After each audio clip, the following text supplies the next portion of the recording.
year during Big Read Mark Twain because they are one of the great economic turnaround stories for Michigan. They were nearly dying as one of the many short-run printers. We're actually, Michigan is home to a bunch of short-run, meaning they only do a limited number of copies. A lot of reference books fall into that, and I knew about Thompson Short from that. Well, they came last year to talk about the autobiography of Mark Twain, which turned around their company. They came back this year and have printed the first 100 copies entirely free for us. So every $10 that you spend goes directly back to Cromaine as a gift of Thompson Shore.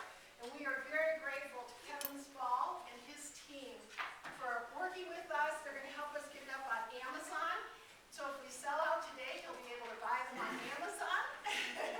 You can send the link as soon as it's up to everybody you know. And from those sales, half will come back to Cromaine, which is still a great gift on the part of Thompson Shore. Thank you to the Livingston Daily Press and Dargis, Printcom, 5-Star Signs. There's more. WHMI, our partner in the past several Big Read events, the Hartland Players, who will be doing a Reader's Theater event.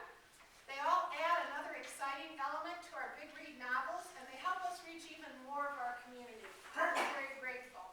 The Big Read is a program with the National Endowment for the Arts in partnership with Arts Midwest. They are responsible for giving us, yet again, a $9,000 grant.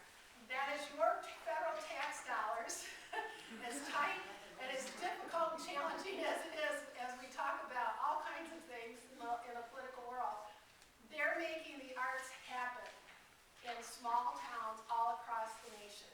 And we're very grateful that they continue to keep us in their pool of awards. We have our first ever Cromaine anthology. It's not the first time Cromaine's published. We were the original publishers of Community Life, that newspaper that comes in your homes once a month. We did that for a long time, so it's not our first effort at publishing, but it's our first book. And we're excited. We were excited to see the submissions. We're delighted to have so many people here today. We love the drawings, and we knew it was a very limited, when we ask you to do a black and white drawing of a raven, and it's got to be this and that, that's very limited. But when you look at the book, it really turned out nicely.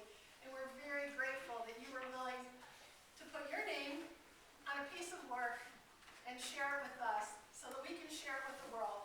And say, Cromaine, but Hartland, this community, we're special.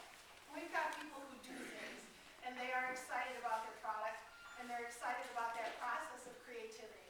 So, we have 3 winners for both writing, and then 3 winners for illustration. A word about the contest. We are excited that folks were willing to do this. I'm in the anthology. It's not the first time I've been published, but it's a real buzz to be in there. And I hope that you're willing to share it widely, and that you will come back and look on our shelves for it. We'll have a copy in our local history collection for all time, or at least the life of the Cromaine, and we'll have a copy circulating as well for a while. But we'd like you to have your own and take it home and tell everybody about it. So, first place winner of our writing contest is Patricia Crumpler. Come on up.